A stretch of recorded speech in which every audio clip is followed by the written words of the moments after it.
إن الحمد لله نحمده ونستعينه ونستغفره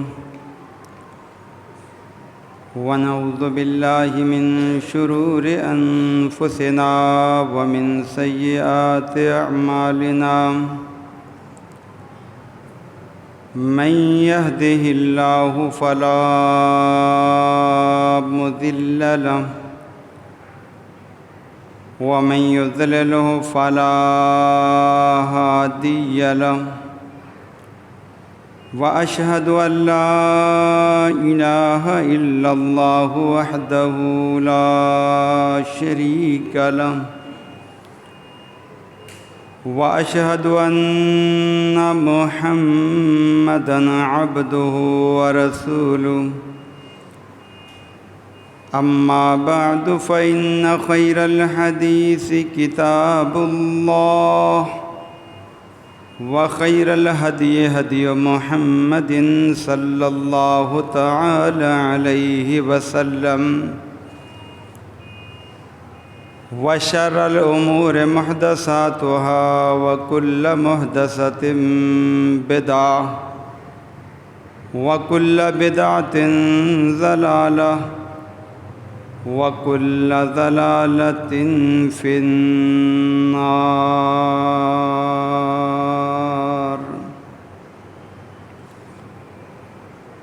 فأعوذ بالله السميع العليم وبوجهه الكريم وسلطانه القديم من الشيطان الرجيم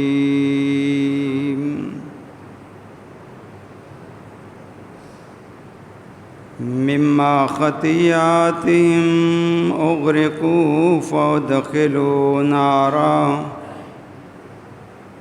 ولم يجدوا من دون الله أنصارا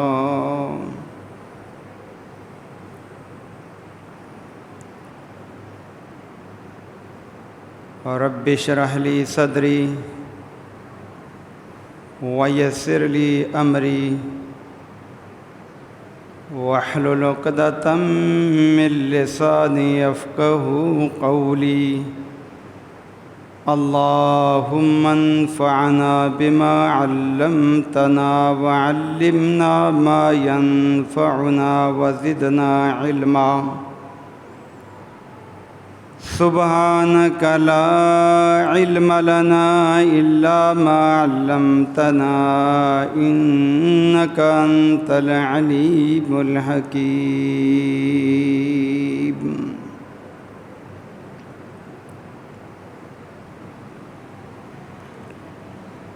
تمام تعریفات،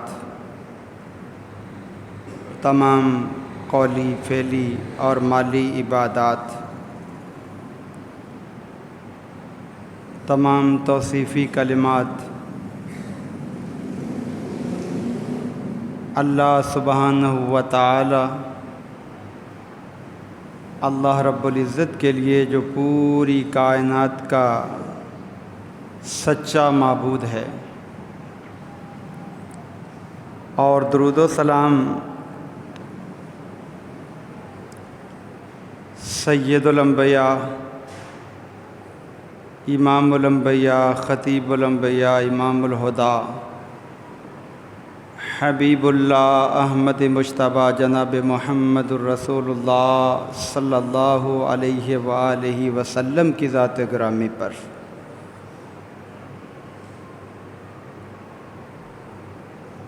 حمد و ثنا کے بعد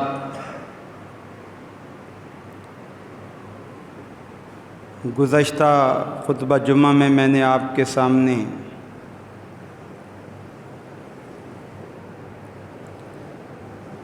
اللہ تعالیٰ کے کلام پاک اور پیغمبر علیہ السلام کی احادیث کی روشنی میں یہ وضاحت کی تھی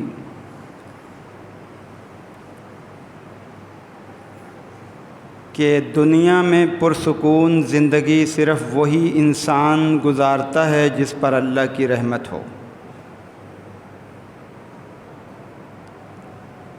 اور آخرت میں بھی اللہ کی جنت کا حقدار وہی بنتا ہے جس پر اللہ کی رحمت ہو۔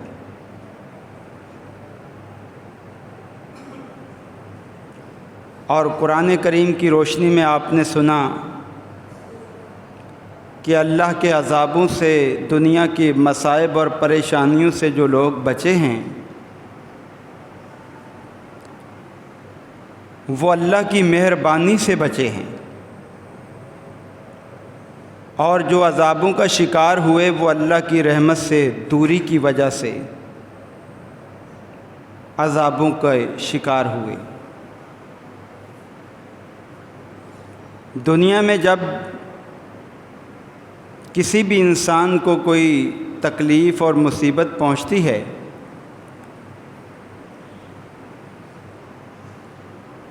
تو اس کو اپنے معاملات پر غور کرنا چاہیے، تدبر کرنا چاہیے، کہیں ایسا تو نہیں کہ مجھ سے کوئی غلطی ہوئی ہو جس کی وجہ سے میرے رب نے دنیا میں مجھے گناہ سے پاک کرنے کے لیے اس مصیبت میں مبتلا کیا ہے، یا دوسرا پہلو یہ دیکھنا چاہیے کہ اللہ کہیں میری آزمائش تو نہیں کر رہا، میرا امتحان تو نہیں لے رہا کہ میں خوشحالی میں تو اللہ کو یاد رکھتا ہوں، کیا پریشانی میں بھی اللہ کو یاد رکھتا ہوں یا نہیں۔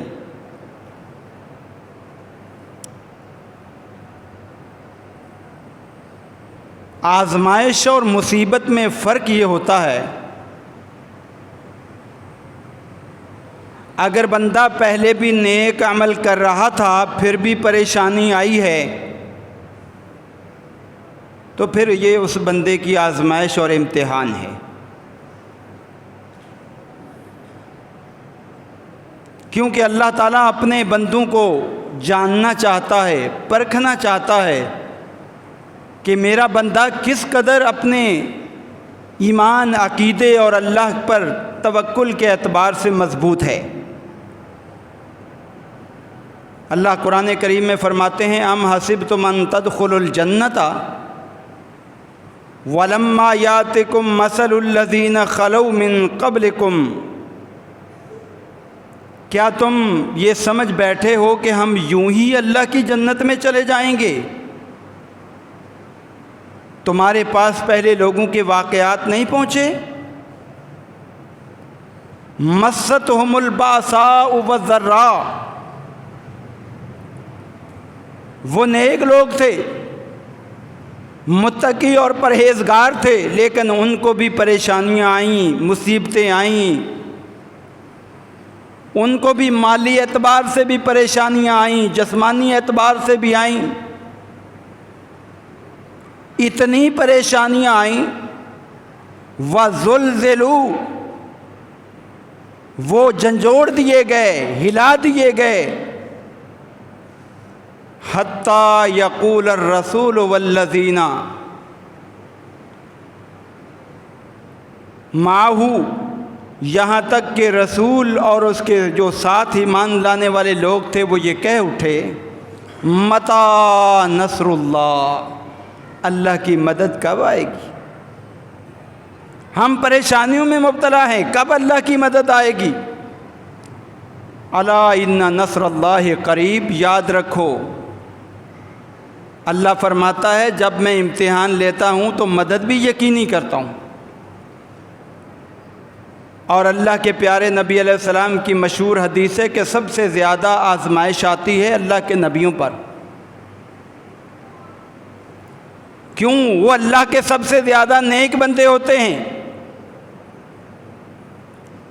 اللہ امتحان لیتا ہے، اور آپ نے دیکھا اللہ نے ہر نبی کا کسی نہ کسی اعتبار سے امتحان لیا۔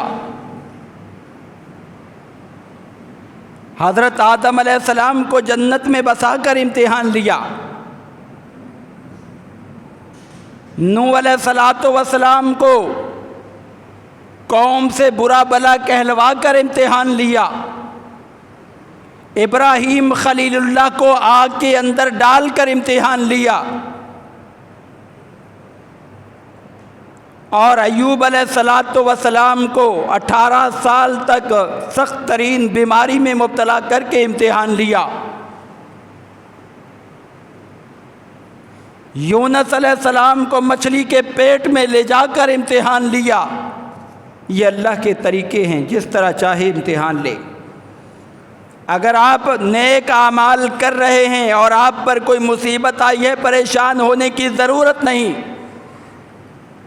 اس لیے کہ رب جب امتحان لیتا ہے تو اللہ کا جو ہے اعلان یہ بھی ہے کہ میں پھر اس آزمائش پر کامیاب ہونے والوں کو اجر و ثواب بھی بڑا عطا کیا کرتا ہوں.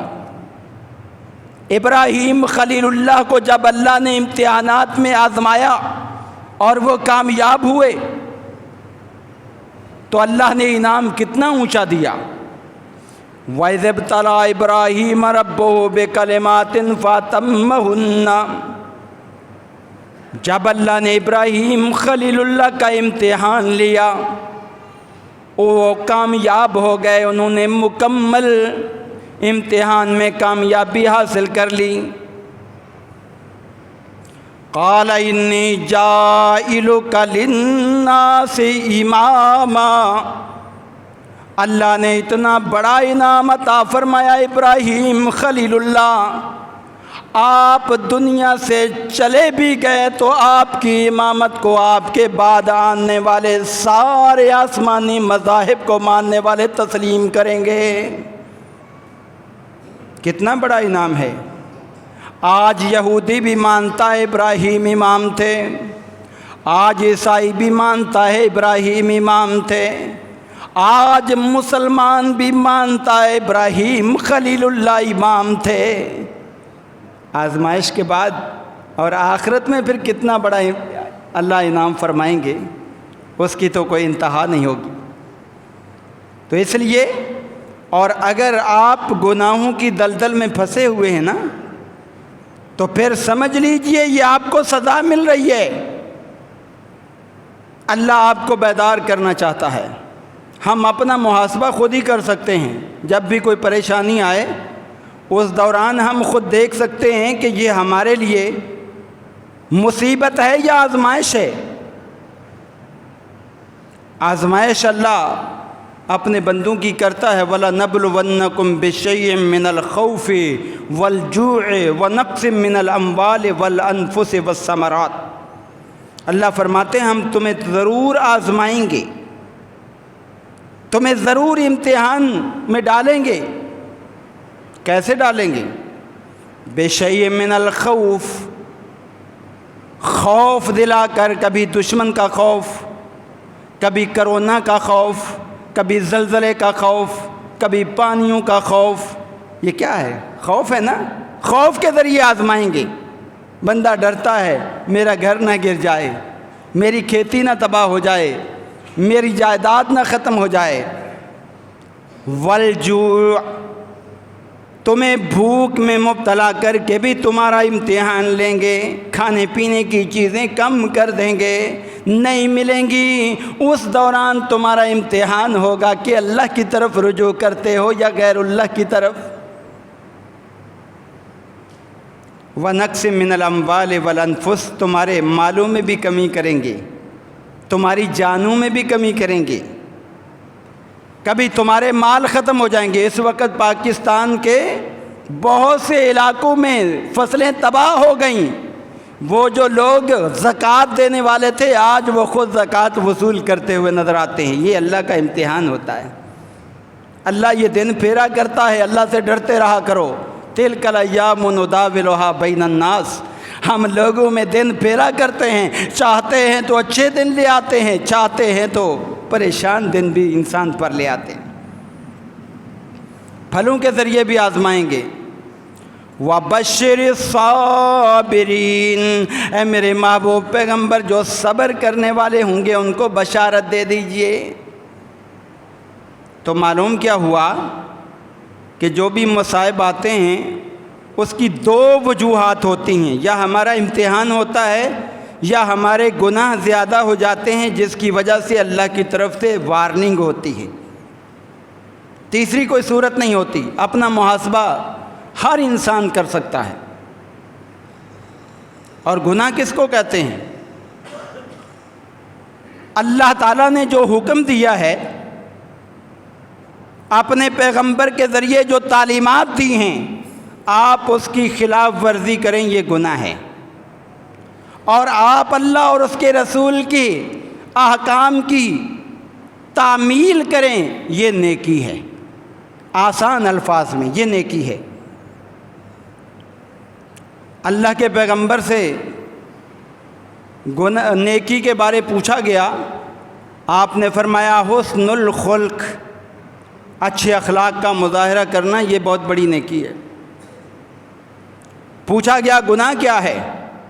وَالْإِثْمُ مَا حَاكَ فِي صَدْرِكَ أَن يَطَّلِعَ عَلَيْهِ النَّاسُ، گناہ وہ ہے کہ تمہیں یہ ڈر رہے کسی کو پتہ نہ چل جائے، کہیں اس بات کا علم نہ ہو جائے، دل کے اندر کھٹکا رہے، وہ گناہ ہے۔ جس کے بارے تمہیں کھٹکا رہے وہ گناہ ہے۔ لیکن یہ کھٹکا بھی بسا اوقات ختم ہو جاتا ہے انسان کے دل سے جب انسان گناہوں کا عادی بن جائے۔ مثلا جو پہلی مرتبہ چوری کرتا ہے نا، وہ ڈر ڈر کر کرتا ہے، پکڑا نہ جاؤں، کوئی دیکھ نہ لے، چوری کر کے لے آؤں یہ مال۔ لیکن جب وہ پہلی دفعہ نہیں پکڑا جاتا تو دوسری مرتبہ اس کے اندر جرأت آ جاتی ہے تھوڑی سی، پھر نہیں پکڑا جاتا، تیسری مرتبہ اور جرأت آ جاتی ہے، اور جب بار بار وہ چوری کرتا ہے پھر چوری گناہ ہی نہیں لگتا۔ کیوں؟ اس لیے کہ ایک گناہ کی وجہ سے دل سیاہ ہوا تھا، اس نے توبہ نہیں کی، آگے بڑھا اور سیاہ ہو گیا اور سیاہ ہو گیا، اور پھر ایک وقت ایسا آیا گناہ ہی نہیں لگتا۔ آج اگر ہم اپنے معاشرے میں دیکھیں تو بہت سے ایسے گناہ موجود ہیں جن کو آج ہم گناہ سمجھتے ہی نہیں، حالانکہ وہ ہیں گناہ۔ اللہ نے قرآن میں ان سے منع کیا ہے، اللہ کے پیغمبر نے اپنی احادیث میں ان سے منع کیا ہے، لیکن ہم ان کو گناہ نہیں سمجھتے۔ بہت سی مثالیں دی جا سکتی ہیں، جیسے جھوٹ ہے، یہ بڑا گناہ ہے۔ اللہ کے پیغمبر نے فرمایا الکذب من الکبائر، یہ جھوٹ بڑا گناہ ہے، لیکن ہمارے معاشرے میں یہ اتنا عام ہو گیا ہے کہ اب اس کو گناہ سمجھنا ہی چھوڑ دیا جا گیا ہے۔ سودی کاروبار ہے، یہ گناہ ہے۔ آپ دیکھیں ہماری جو ہے وہ معیشت چل ہی سود پہ رہی ہے۔ گاؤں دیہات میں اگر چلے جائیں، لوگ سود پر جو ہے وہ اپنے کھاد اٹھاتے ہیں، بیج اٹھاتے ہیں، سارا کام ہی سود۔ وہاں اس گناہ کو گناہ سمجھنا ہی چھوڑ دیا گیا ہے۔ یہ سب سے بری بات ہوتی ہے کہ جب انسان کو گناہ لگنے نہ لگے، اس وقت انسان کا دل کالا ہو جاتا ہے، اور جب دل کالا ہو جائے پھر رب کی رحمت قریب نہیں آتی، پھر اللہ کے عذاب آیا کرتے ہیں۔ اور آپ آدم علیہ السلام سے لے کر آج تک کی تاریخ اٹھا لو، گناہ کا جو بدلہ ہے، گناہ کا جو صلہ ہے، وہ بہت ہی برا ہے، بہت ہی برا ہے، چاہے گناہ چھوٹا ہو یا چاہے بڑا ہو۔ آج ہم کہتے ہیں یہ چھوٹا گناہ ہے، کر لیں گے تو کیا ہوگا، لیکن مجھے اور آپ کو پتہ نہیں، یہ کپڑا جو ہم پہنتے ہیں یہ بھی ایک ایک دھاگا ملنے سے بنا ہے۔ یہ دریا جو ہیں یہ بھی قطرات ملنے سے دریا بنے ہیں، یہ پہاڑ ذرات ملنے سے بنے ہیں۔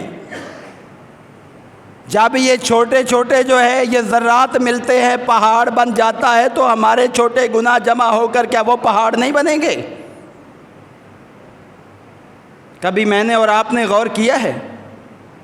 لیکن اللہ کی مہربانی ہم پر بہت بڑی ہے، بہت بڑی مہربانی۔ میں کبھی کبھی سوچتا ہوں اللہ نے جتنا اس امت پر احسان کیا ہے نا، پہلے کسی امت پر نہیں کیا۔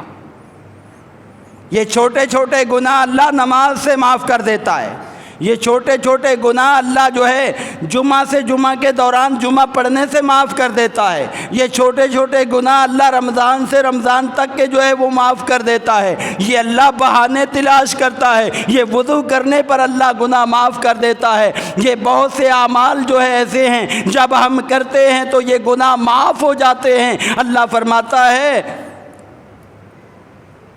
قرآن کریم میں کہ لوگو ان الحسنات یذہبن السیئات، ان الحسنات یذہبن السیئات وذالک ذکریٰ للذاکرین. یہ جو چھوٹے چھوٹے گناہ ہیں نا، جب تم نیکی کرتے ہو تو اس نیکی کی وجہ سے میں تم پر رحم کرتے ہوئے معاف کر دے. اب بڑے نہ کرو، بڑوں سے تم بچو، اس لیے کہ بڑے گناہوں کے بارے پھر تمہیں یہ چیزیں کافی نہیں ہوں گی. اس کے لیے تمہیں الگ سے اللہ کے حضور توبہ کرنی ہوگی. 2 رکعت نماز پڑھ کے اللہ سے معافی مانگنا ہوگی، پھر وہ معاف ہوں گے. ایسے معاف نہیں ہوں گے. ان کے لیے پھر محنت کرنی پڑے گی. ان تجتنبوا کبائر ما تنہون عنہ نکفر عنکم سیئاتکم وندخلکم مدخلا کریما. اے اللہ کے بندو، جب تمہیں منع کر دیا گیا، اگر تم بڑے گناہوں سے بچ جاؤ گے جن سے تمہیں منع کر دیا گیا ہے، اللہ فرماتے ہیں چھوٹے گناہ ہم معاف کر کے تمہیں عزت والی جگہ جنت میں لے کر چلے جائیں گے. چھوٹے گناہ اللہ فرماتا ہے معاف کر دیں گے، لیکن چھوٹوں کو چھوٹا نہ سمجھیں. لا تحقرن صغیرۃ ان الجبال من الحصا. چھوٹے گناہ جو ہوتے ہیں نا، یہ بھی مل کر پہاڑ بن جاتے ہیں. پہلا انسان جب دنیا کے اندر آیا، یہ کون ہے؟ ہمارے باپ آدم علیہ السلام ہے. اللہ نے جنت میں بسایا، ساری سہولیات دے دی اور کہا کُلَا مِنْهَا رَغَدًا حَيْثُ شِئْتُمَا وَلَا تَقْرَبَا هَٰذِهِ الشَّجَرَةَ فَتَكُونَا مِنَ الظَّالِمِينَ. اے آدم، اے اور ان کی بیوی، جنت میں رہو، جہاں سے دل چاہے کھاؤ پیو، اور اس درخت کے قریب نہ جانا. اگر اس درخت کے قریب جاؤ گے تو یہ گناہ ہو جائے گا، اور گناہ کی سزا ملتی ہے. اب گناہ وہ تو نہیں کرنا چاہتے تھے، لیکن جو شیطان جو انسان سے حسد کرتا ہے، ہمیشہ جب گناہ بندہ کرتا ہے نا تو اس کے اندر کون سی چیزیں معاون بنتی ہیں؟ سب سے پہلے تو شیطان آتا ہے گناہ کروانے کے لیے. وہ گناہ کو اچھا بنا کر پیش کرتا ہے، خوبصورت بناتا ہے. زین لہم الشیطان اعمالہم. پہلی قومیں جو تباہ ہوئیں، شیطان نے ان کے برے عمل کو ان کے سامنے خوبصورت بنا کر پیش کیا، انہوں نے اس کو قبول کر لیا، وہ تباہ ہو گئے. دوسرے نمبر پر انسان کی اپنی خواہش آتی ہے. قرآن کریم میں اللہ فرماتے ہیں افرأیت من اتخذ الہہ ہوا. کیا آپ نے ایسے بندے کو دیکھا جس نے اپنے نفسانی خواہشات کو اپنا رب بنا لیا ہے؟ جو دل میں آتا ہے بس وہی کرتا ہے. اور تیسرا جو ہے یہ معاون ہوتا ہے معاشرہ. معاشرے کے اندر جب برائیاں ہوتی ہیں تو بندہ آسانی سے برائی کر لیتا ہے، اور جب معاشرے میں برائیوں کا خاتمہ ہوتا ہے بندہ برائی کرنے سے ڈرتا ہے. آج ہمارے پاس شیطان بھی موجود ہے بہکانے والا، ہماری نفسانی خواہشات بھی بہت زیادہ بڑھ چکی ہیں، اور پھر ساتھ میں ہمارے معاشرے جو ہے یہ بھی ہمیں برائی کی طرف لے جانے میں معاون بن رہے. جو اسلامی تہذیب ہے نا وہ ہمارے معاشرے سے نکلتی جا رہی. اب آدم علیہ السلام نے کھانا نہیں تھا اس درخت کا پھل، شیطان آ گیا. وَقَاسَمَهُمَا إِنِّي لَكُمَا لَمِنَ النَّاصِحِينَ. قسمیں کھا کر کہنے لگا میں تمہارا خیر خواہ ہوں. اللہ نے تمہیں اس کا پھل کھانے سے کیوں منع کیا ہے پتہ ہے؟ أَن تَكُونَ مَلَكَيْنِ أَوْ تَكُونَ مِنَ الْخَالِدِينَ. اگر تم کھا لو گے نا تو فرشتے بن جاؤ گے. تم فرشتے بن جاؤ گے، پھر نہ تمہیں کھانے کی ضرورت پڑے گی نہ پینے کی، اور ہر وقت جو ہے وہ اللہ کی عبادت ہی کرتے رہو گے۔ او تکون من الخالدین، یا کھا لو گے نا تو پھر جنت کے اندر ہی رہو گے، یہاں سے نکلنا نہیں پڑے گا۔ کتنا بہکاوا، بہکایا انہوں نے جو ہے وہ اس درخت کا پھل کھا لیا۔ جیسے ہی پھل کھا لیا جنتی لباس اتر گیا، درخت جنت کے درختوں کے پتے اپنی شرمگاہ کے اوپر رکھ کر اس کو ڈھانپنے لگے۔ اللہ نے آسمانوں سے آواز دی، ہے آدم کیا میں نے تمہیں منع نہیں کیا تھا اس درخت کے پھل نہیں کھانا؟ اب غلطی ہو گئی، یہ دیکھیں غلطی ہو گئی نا، اللہ کی نافرمانی ہو گئی۔ اور یہ سب سے نیک بندے تھے، آدم علیہ السلام اللہ کے نیک بندے تھے، لیکن گناہ کی نحوست ایسی ہوتی ہے کہ وہ سزا دلوا کر رہتی ہے۔ اللہ تعالیٰ نے فوراً فرمایا آدم اب یہ جنت کے اندر جو آرام آسائش تھا ختم ہو گیا، اب دنیا کے اندر جاؤ، اہبطو، زمین پہ اتر جاؤ۔ اب دنیا کے اندر یہ جنڈج دنیا کے جو ہے نا، یہ اللہ تعالیٰ کی پہلی نافرمانی کی وجہ سے ہمیں پڑے ہیں، وگرنہ شاید ہم بھی جنت کے اندر رہ رہے ہوتے۔ اللہ کی مصلحت تھی۔ تو کہنے کا مقصد یہ ہے کہ دیکھیں اللہ نے اتنے نیک انسان کو بھی دنیا میں اتار دیا۔ مفسرین کہتے ہیں آدم علیہ السلام کو ایک جگہ اتارا، حما ہوا کو دوسری جگہ، پھر جا کر ان کی بڑی مشکل سے جا کے ملاقات ہوئی، اور پھر اللہ نے وہاں اس دوران یہ نصیحت کر دی، آدم پہلی میری نصیحت یہ تھی کہ میری بات مان کر درخت کا پھل نہ کھانا، وہ تو نے جو ہے وہ کھا لیا۔ اب دوسری بڑی نصیحت یہ ہے اگر اس کو بھلا دیا تو آپ بھی جو ہے وہ برباد ہو جاؤ گے، آپ کی نسل بھی برباد ہو جائے گی، اور وہ میں اور آپ بھلا کے بیٹھے ہوئے۔ فمن تبع ہدایا فلا خوف علیہم ولا ہم یحزنون۔ اللہ نے فرمایا آدم زمین پر چلے جاؤ، میں آسمانوں سے تمہارے پاس زندگی گزارنے کے اسلوب بتاؤں گا، طریقے بتاؤں گا، میں تمہیں بتاؤں گا زندگی کیسے گزارنی ہے، یہاں شادیاں کیسے کرنی ہیں، یہاں کمائی کیسے کرنی ہے، یہاں جو ہے بچے کیسے جنم دینے ہیں، ان کی تربیت کیسے کرنی ہے۔ آدم علیہ السلام میں آپ کو آسمانوں سے بتاؤں گا، آپ کی اولاد کو بھی بتاؤں گا، جو میری دی ہوئی رہنمائی کے مطابق اپنی زندگی گزاریں گے، میں نے جو کہا اس کے مطابق چلیں گے۔ فمن تبع ہدایا فلا خوف علیہم ولا ہم یحزنون۔ میرا یہ وعدہ ہے انہیں کوئی دنیا کا خوف بھی نہیں ہوگا، آخرت کا بھی نہیں ہوگا، اور انہیں کوئی آخرت میں غم بھی نہیں ہوگا، اس لیے کہ وہ اپنی زندگی جو گزار کر آئے ہوئے ہوں گے ان پر خوش و خرم ہوں گے۔ کیا اصول بتایا؟ امریکہ کے صدر کی رہنمائی پر چلنے سے کامیابی ملے گی، روس کے صدر کے پیچھے چلنے سے رہنمائی ملے گی، جو اس وقت کی بڑی طاقتیں ہیں، نہیں۔ اللہ نے یہ اصول دیا ہے آدم، آپ اور آپ کی اولاد کے لیے یہ میرا کلیہ ہے، اصول ہے، ضابطہ ہے۔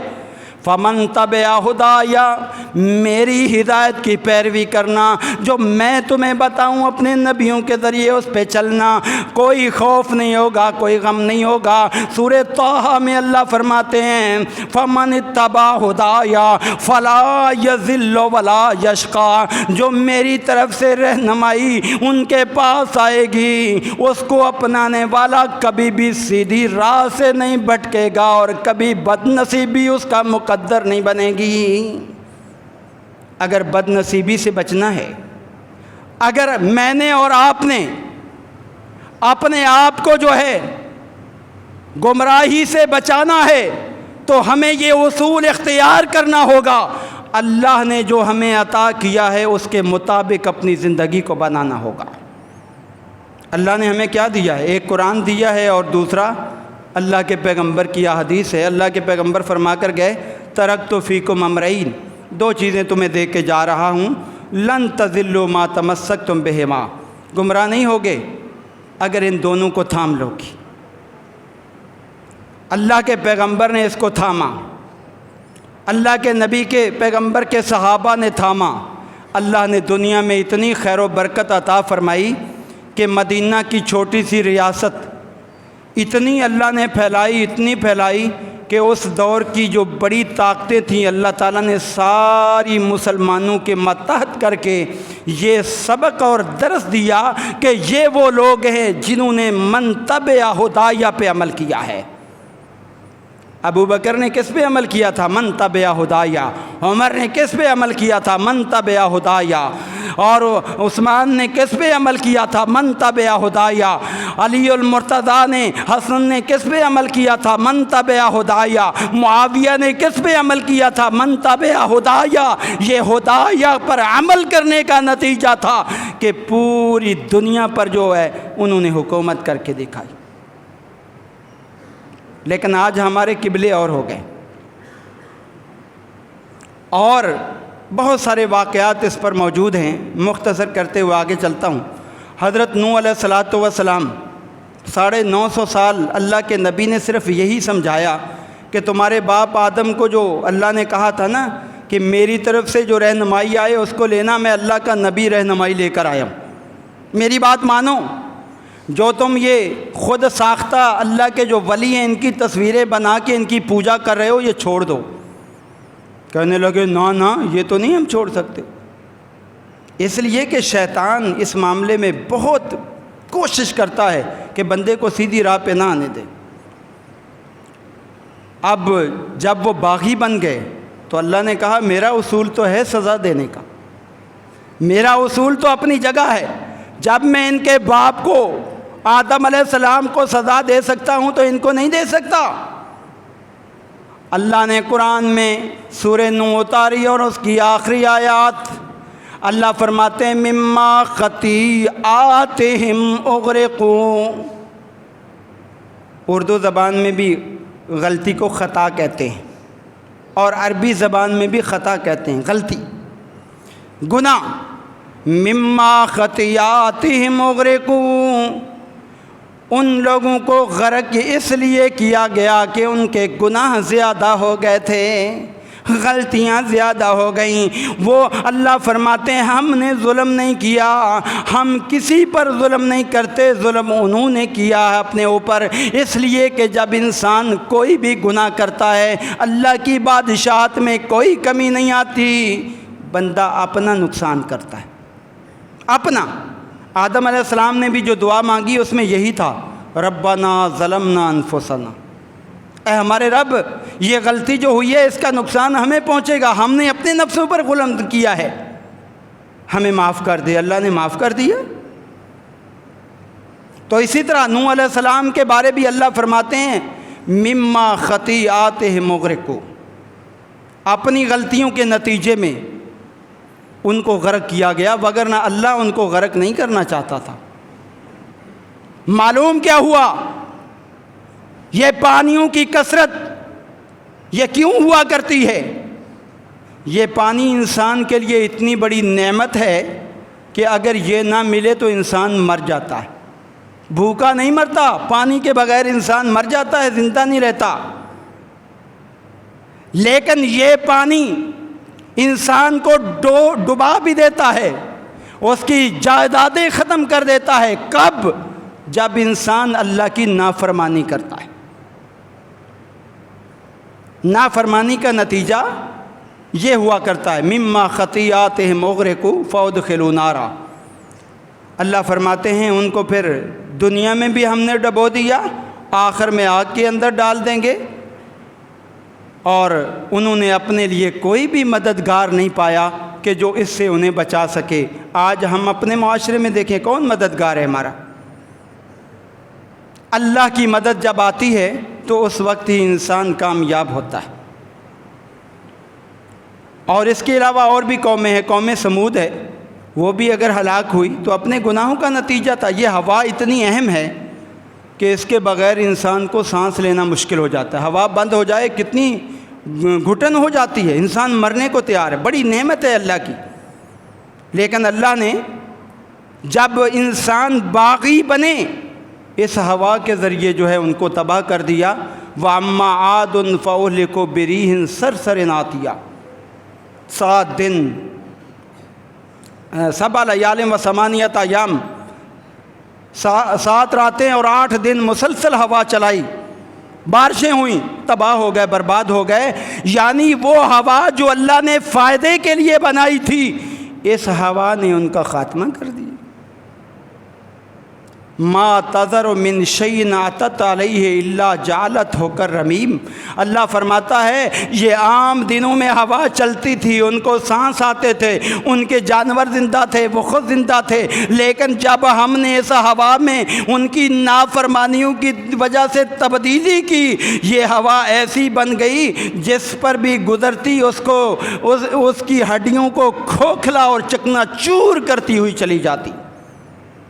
یہ میرا رب ہر چیز پر قادر ہے. اور بھی بے شمار مثالیں موجود ہیں.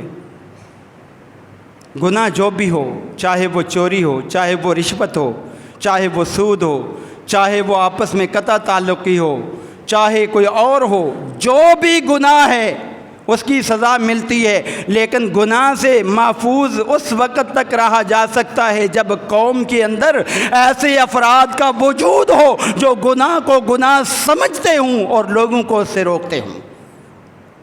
جب یہ وجود ختم ہو جائے پھر عذاب یقینی ہو جاتا ہے.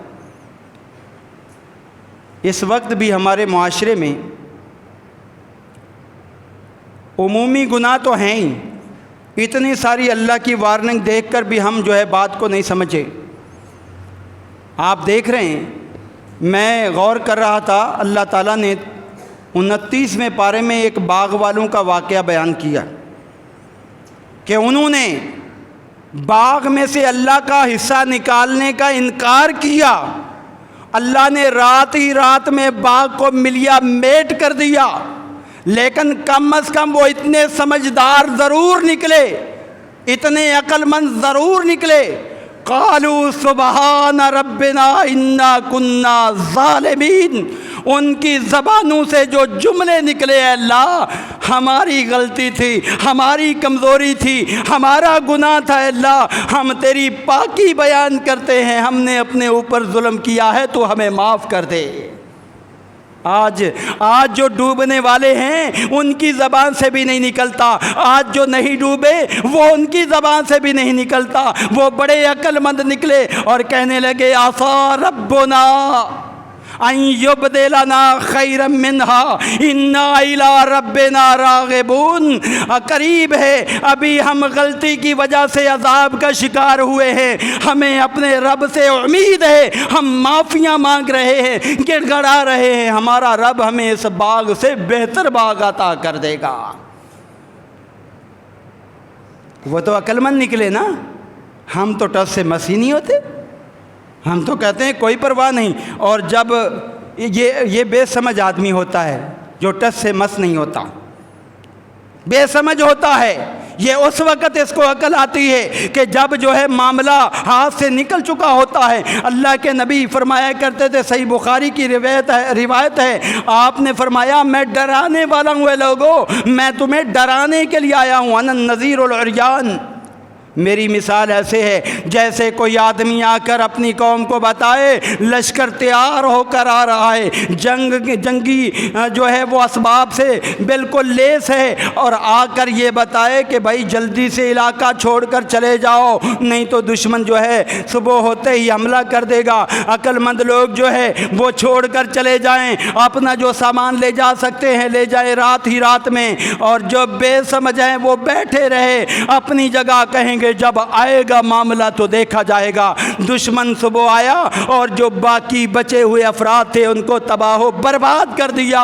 آپ نے فرمایا میری مثال ایسے ہے، جو میں نے باتیں بتائی ہیں جنہوں نے مان لی وہ کامیاب ہو گئے، اور جنہوں نے نہ مانگی وہ ناکام ہو کر رہیں گے. آج اس پر جو ہے غور کیجیے. اس وقت بہت ہی افسوس کے ساتھ یہ کہنا پڑتا ہے، وہ لوگ جن کو ہم نے ووٹ دیے، وہ لوگ جن کو ہم نے اپنے نمائندے بنایا، وہ لوگ جن کو ہم نے اقتدار کی کرسیوں پہ بٹھایا اور وہاں بیٹھ کر وہ ایسے قوانین بنا رہے ہیں، ایسے قوانین کہ جو قرآن اور سنت سے متصادم مقابل ہیں۔ کیا یہ اللہ کے غضب کو دعوت دینا نہیں؟ کیا یہ اللہ کے غصے کو دعوت دینا نہیں ہے؟ ایسے قوانین بنانا یہ ظاہری برائی ہوتی ہے، سب کی اجتماعی برائی ہوتی ہے۔ ایسے وقت پہ اگر ان ظالموں کا ہاتھ نہ پکڑا جائے پوری قوم تباہ ہو جاتی ہے۔ اور قانون کیا بنا رہے ہیں؟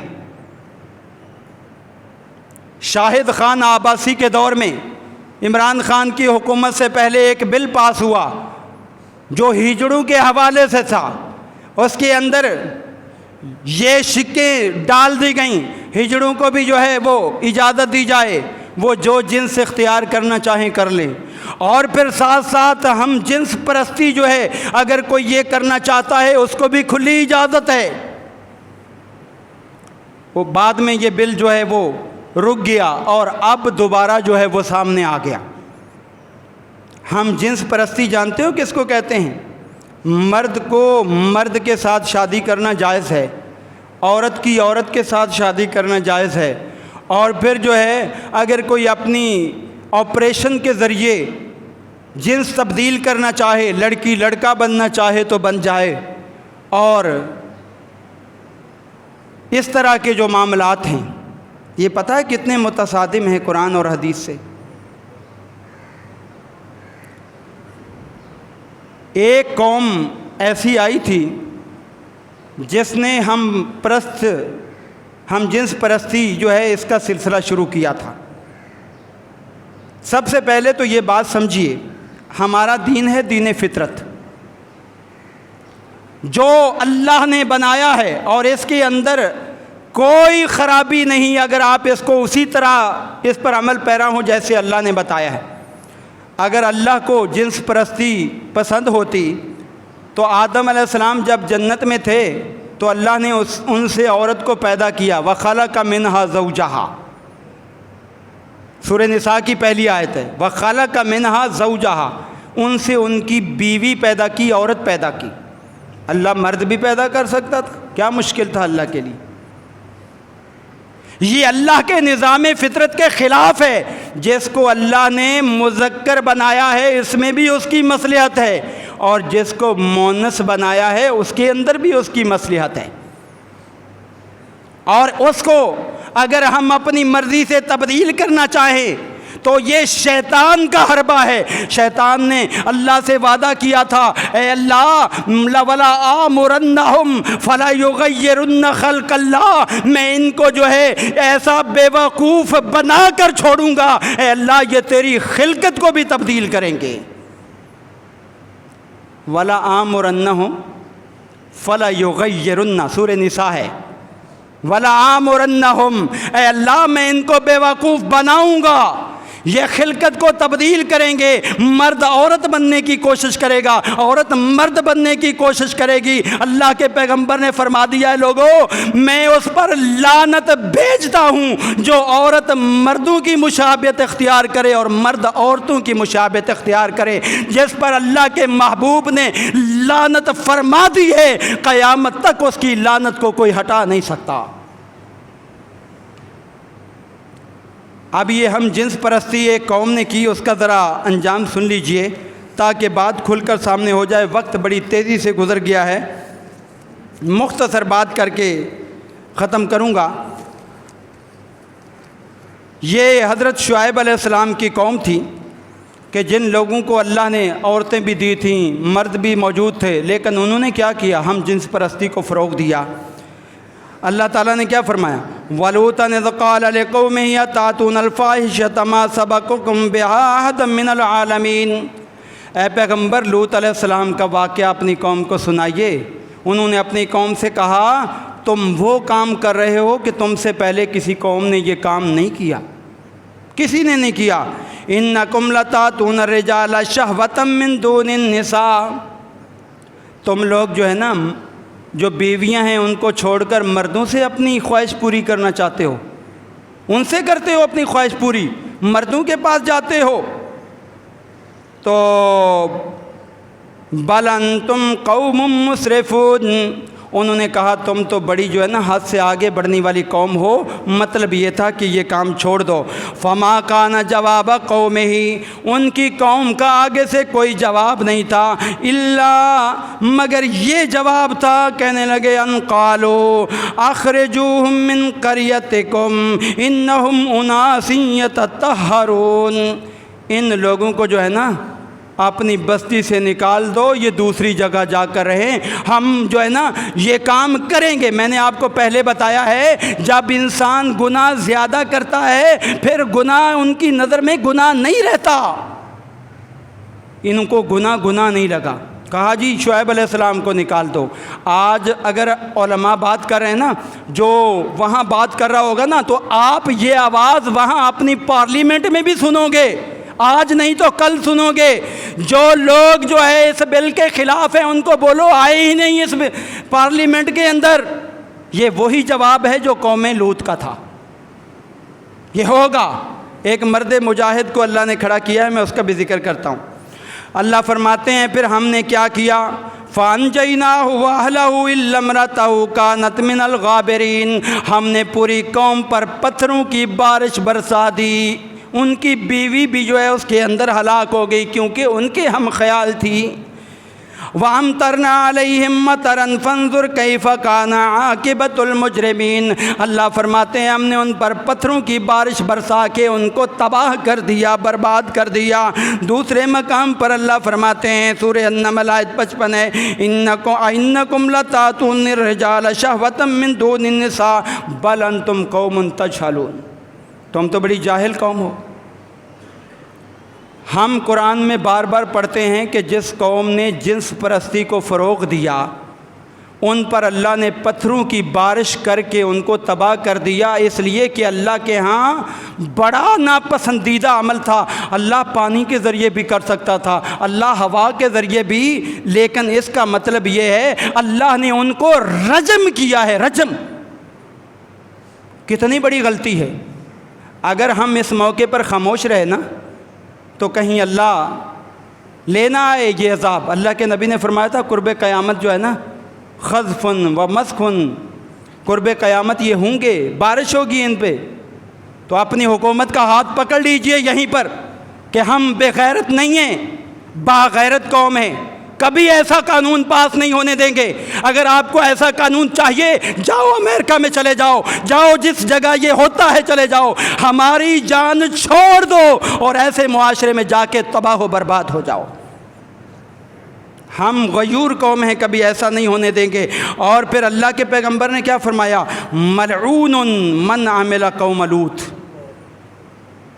میں اللہ کا نبی ہر ایک کے لیے دعا کرنے والا، لیکن میں اپنی امت کے ان لوگوں پر لعنت بھیجتا ہوں جو قوم لوط کا عمل کرتے ہیں۔ جو قوم لوط کا عمل کرتے ہیں نبی ان پر لعنت بھیج رہا ہے، تو کیا ہم ان کی حمایت کر کے اپنے آپ کو ملعون بنانا چاہتے ہیں؟ قطعاً نہیں بنانا چاہیں گے۔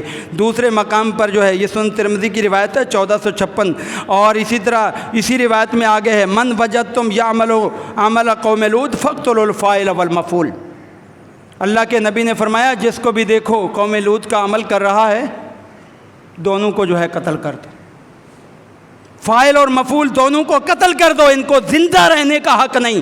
اور ہماری جو ہے قانون کی حیثیت دی جا رہی، یہ کام انڈیا نے نہیں کیا جو آج ہم کر رہے ہیں، سوچیں غور کیجئے۔ اس لیے میرے ابھی خانپور میں پچھلے دنوں ایک نکاح پڑھایا ہے، حکیم ریاض کا نکاح خواجہ معین الدین نے پڑھایا مرد کے ساتھ، مرد کا مرد کے ساتھ نکاح، اور کہا جی جب قرآن سے شادی کر سکتے ہیں تو مرد کی مرد کے ساتھ کیوں نہیں کر سکتے؟ نعوذ باللہ من ذالک، کیسی کھوکھلی دلیلیں، نعوذ باللہ من ذالک۔ اللہ تعالیٰ نے جو نظام فطرت دیا ہے نا وہ بہت اچھا ہے، اور اللہ نے قرآن میں فرمایا ہے وَخَلَقَ مِنْهَا هُوَ الَّذِي خَلَقَكُم مِّن نَفْسٍ وَاحِدَةٍ وجعل منہا زوجہا، اللہ نے تمہیں ایک جان سے پیدا کیا ہے اور اس مرد سے اللہ نے بیوی کو پیدا کیا، لیسکن الیہا، تاکہ بیوی کے پاس جا کر وہ سکون حاصل کرے۔ اور دوسرے مقام پر فرمایا میری جو نشانیاں ہیں اس میں یہ بھی ہے ان خلق لکم من انفسکم ازواجا لتسکنوا الیہا، اللہ نے تمہاری بیویاں بنائی ہیں تاکہ ان سے سکون حاصل کرو۔ وجعل بینکم مودۃ ورحمہ، تمہارے درمیان محبت اور رحمت اللہ نے ڈال دی ہے۔ اس میں جو ہے اس قوم کے لیے بڑی جو ہے وہ نشانی ہے جو قوم غور و فکر کرنے والی۔ تو معلوم ہوا کہ اللہ تعالیٰ نے جو نظام بنایا ہے وہ ٹھیک ہے، اگر ہم اس کی مخالفت کرتے ہیں یا ایسا قانون پاس کرتے ہیں تو پھر عذاب الہی سے کوئی نہیں بچائے گا۔ مشہور حدیث ہے کہ ان اللہ، بے شک اللہ تعالیٰ جو ہے اس وقت تک قوم کو عذاب نہیں دیتا کسی کو جب تک ان کے اندر ایسے افراد موجود ہوں کہ جو لوگوں کو جو ہے نا اچھے کاموں کا حکم دیں، برائی سے روکیں۔ اگر سارے ہی جو ہے وہ ایسے بن جائیں برے تو پھر عذب اللہ الخاصۃ والعامہ، پھر اللہ نہ نیکوں کو دیکھتا ہے نہ بروں کو، سب کو عذاب میں مبتلا کر دیتا ہے۔ سینیٹر مشتاق احمد صاحب کو میں خراج تحسین پیش کرتا ہوں کہ جس نے یہ آواز اٹھائی اور امت کو آگاہ کیا کہ یہ قانون پاس ہونے جا رہا ہے۔ ایک عورت نے بھی اس بارے آواز اٹھائی، تو ہم سب کی آواز اٹھنی چاہیے۔ آج سوشل میڈیا کا دور ہے اور نون لیگ کو یہ بتا دینا چاہیے کہ آپ اگر عوام کے اندر مقبولیت چاہتے ہیں تو اللہ کے قرآن کے خلاف کوئی قانون نہیں اس پاکستان کے اندر آنے دینا، اور اگر آپ چاہتے ہیں کہ صفا ہستی سے مٹ جائیں تو پھر خود بھی ڈوبے صنم اور دوسروں کو لے کر بھی ڈوبے۔ اس لیے آپ کی آواز سوشل میڈیا کے ذریعے ان تک جانی چاہیے، اور میں آپ سب سے بھی یہ عہد لینا چاہتا ہوں کہ اللہ کے قرآن کے خلاف، اللہ کے نبی کی حدیث کے خلاف یہ جو قانون بن رہا ہے، آپ اس کے لیے جو ہے آپ ہر محاذ پر اپنی آواز اٹھانے کو تیار ہے یا نہیں؟ ہاتھ اٹھا کر جواب دیجئے اور اس بات کا ثبوت دیجئے ہم جو ہے مسلمان ہیں۔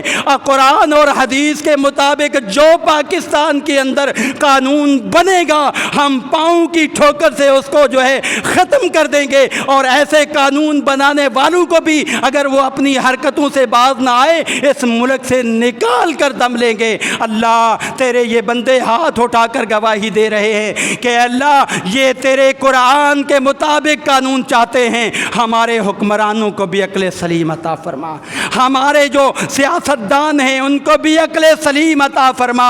اس طرح کے معاملات جو قرآن کے خلاف ہیں، اللہ سے بغاوت ہے، اللہ اس سے ہمیں بچنے کی توفیق عطا فرما۔ یا عباد اللہ رحمکم اللہ، ان اللہ یامر بالعدل والاحسان وایتاء ذی القربی وینہی عن الفحشاء والمنکر۔